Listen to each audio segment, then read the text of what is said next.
Water element is very important. It is through water there is clarity and intuition. Through water there is turbidity and confusion.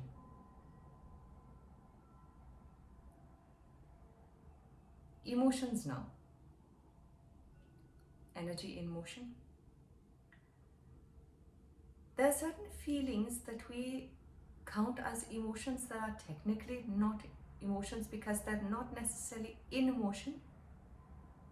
They are frequencies in more of a state of being, such as love, peace, joy, bliss, and so forth. Automatically, gratitude and all these other things, contentment, are a bifurcation or a result of compassion and peace and so forth. They're not necessarily entities of themselves. You cannot have gratitude without peace. You cannot have care without compassion and so forth. That aside, the other things that we feel or that we think, because mind, emotions are always together, thoughts and emotions. This is where things get murky. When we have too many emotions, too potent emotions,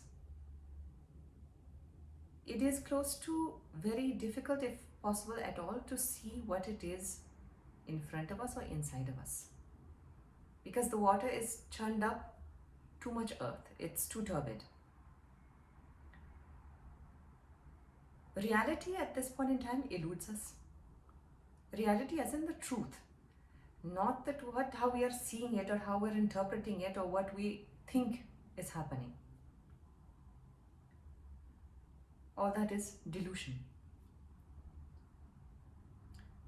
What is happening at a larger scale. It is not happening at the individual scale. It is not happening at the personal level. No part of life happens at that level, in all honesty. But if we're seeing things from that personal lens and that subjective perspective and that very attached way, there is no scope for peripheral light to enter, to enlighten the rest of the picture. When we have these certain beliefs and thoughts and convictions, over a period of time they gain potency, they gain velocity, they gain a lot of momentum and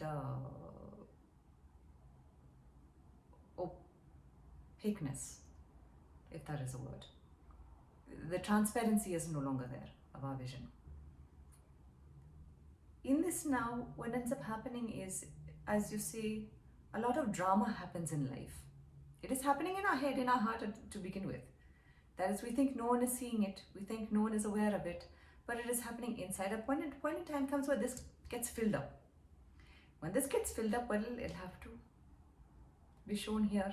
It is showing here also, but we are thinking that it is external and it has nothing to do with what is internal. So what I'm perceiving here, what is happening here, and what I'm taking from here is what I'm using to fuel the already trajectory we have set in our heart and mind. So now if I think that XYZ is not a good person, then we'll start seeing certain proofs of that, either in the interaction, either in other scenarios, either things we hear about the person, or so on and so forth. It doesn't matter what scale or level that person is, in what relation it is. It could be someone in some far off place, it could be someone we are married to. It could be someone of our child or a friend or anybody, a co-worker, boss, anything. On the same line and length, if it is a positive delusion at the same way, that, oh, this person is so wise and so lovely and so, perfect in this thing, we'll find more ways for us to be in more awe of the person, which is still a delusion. Because we're still not able to see what is in totality, because somewhere along the line, either we are scared of certain aspects of ourselves. If we find someone very aggressive, one, we could be aggressive ourselves. Two, we could be very adamant and stubborn in a certain thing, so we find anything that slightly might be countering what we are seeing as an act of aggression, even though it may not be. We may find that we are either too submissive also. So we're also allowing that to play out in that aggressive and victim scenario. So somehow or another, right, it's a reflection of this. So we're either afraid of that part of ourselves, so we ignore it, or we are adhering so dearly and badly that we want to be something beyond and above, that we are seeing so much grandness and so much perfection and so much of the extra glitter and extra glow outside, because that is what we are hoping that someone would see in us, that we are very special. Sometimes after a certain point in time, because what we put up here has to fall down here, because it's either up there or down here, we never see something evenly. Over a period of time, then it'll become that, oh, everything is just terrible in this and the other thing. So then if we are not special in the bright sense, we'll become special in the worst sense.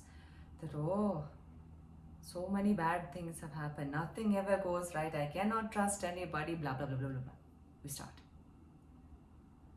And is to blame, not here. With so much emotion now, there is thought behind it. Some people have this notion that the mind is separate and the heart is separate. It is mind against the heart, not necessarily. It is hyper control over excessive letting go. That is the conflict. It is not the same thing as the mind and the heart. Because one is hyper emotional, they say, Jo kahe so. As you say in this and the other thing, I will flow on this thing. I trusted you, no. I believed in you, no. This thing, whatever. So if anything goes wrong, you are to blame. The other one is, I am doubting you at every single moment, every single second, for every single thing you say, do and don't do and say. That is also again another level of skepticism and cynicism. So one is complete abandon and one is complete control, but it's still happening from here.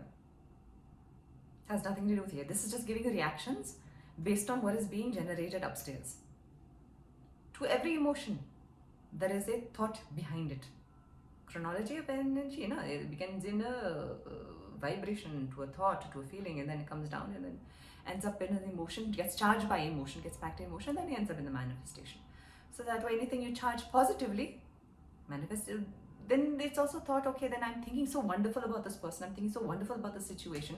Why is that not getting manifested? Because the whole goal is still to see the truth. To go beyond the whole positivity, negativity, polarity. To go beyond the what I want and what I hold dear and what I see as good, bad and ugly, to what is actually there. Something seemingly bad may be good, and something seemingly good may be bad. For example, con people. इतना जो मुस्कुराएंगे, इतना जो मीठी बातें करेंगे, इतना जो charm and जो exuberance है in this thing, but they are inevitably trying to con the other person. So is that niceness, is that charmness, is that charisma, is that all this other stuff of any use? It's of use, but it's of not help in that sense, if they're trying to con for something negative. Versus now you have a teacher who is not very serious, very strict also, means business. 2 words you'll get out of them the entire year. But the students' greater or betterment is at their heart, mind and back of mind also. They're watching, they're observing, everything is, and accordingly they're very. But then if you're looking for, and only when the person is smiling do they love, only when the person is very coddling in kitten gloves and all this other stuff do they care. Nah, Baba. Betterment has different expressions. Not so betterment also has very different expressions. They can look the same, but inside is what defines them. Long run, you will see what defines them.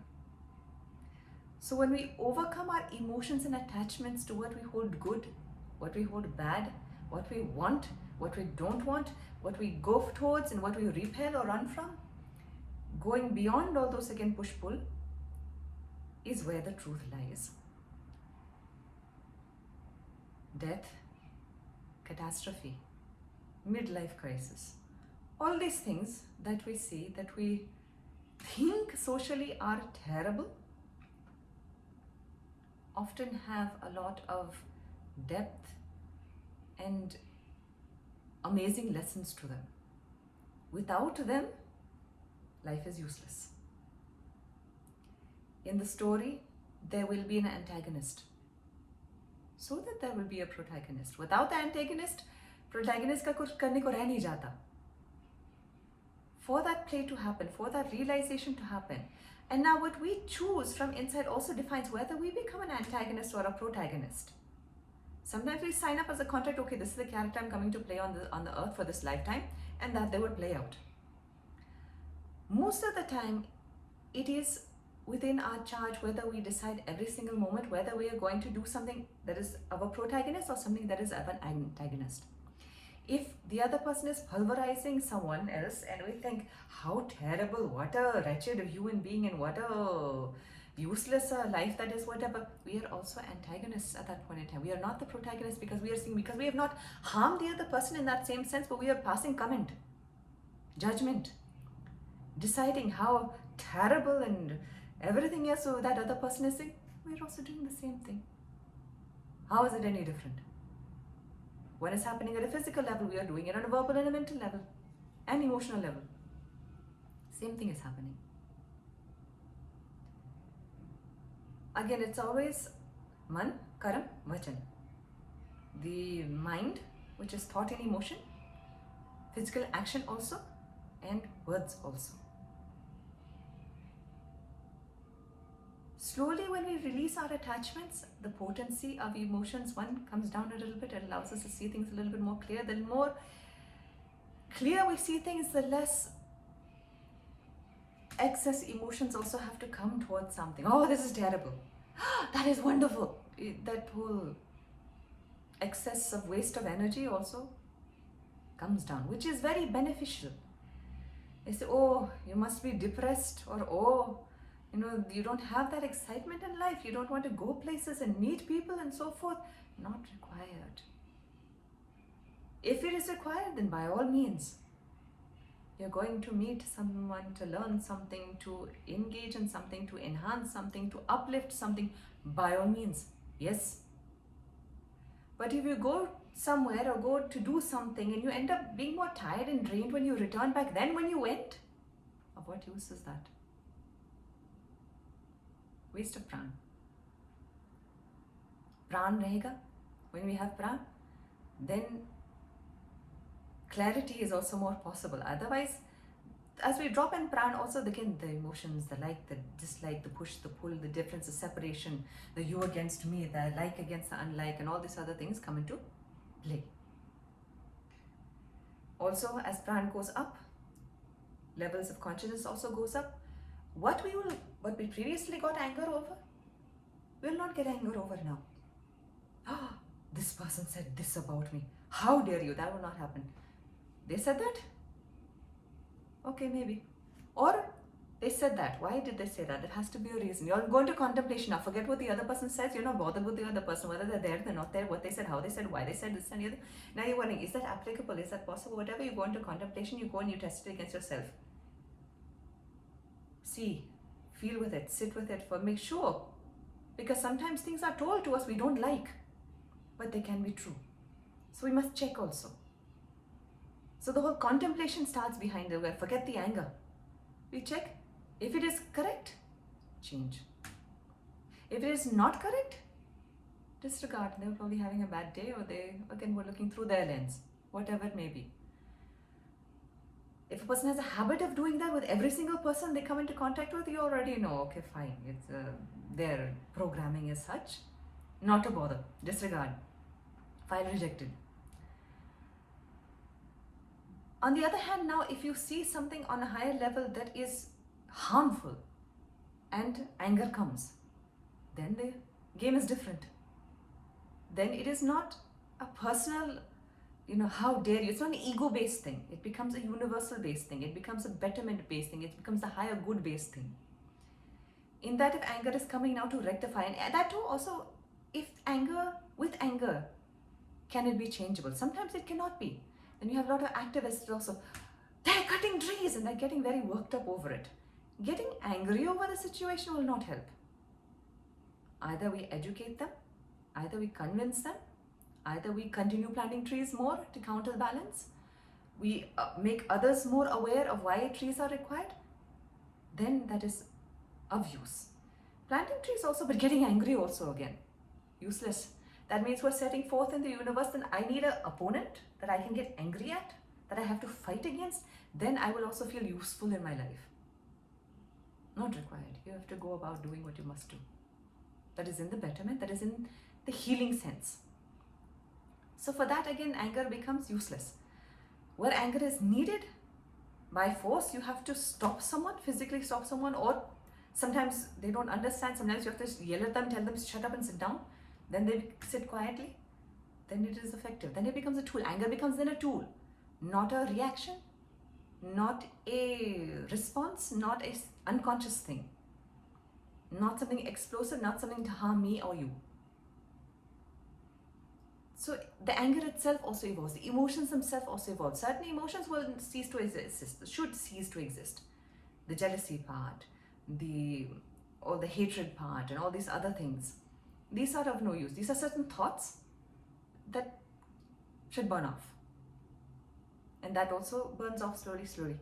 That is why the spiritual practices, that is why the constant awareness, that is why the constant being present, that is why the constant evolution is important. Otherwise, without the spirituality, without the evolution, one stays down there and they continue to experience certain things which again pick up interest and momentum and potency and becomes worse and worse and worse. It doesn't better. We have to willingly make it better, consciously making it better. Then, baat mein baat hai.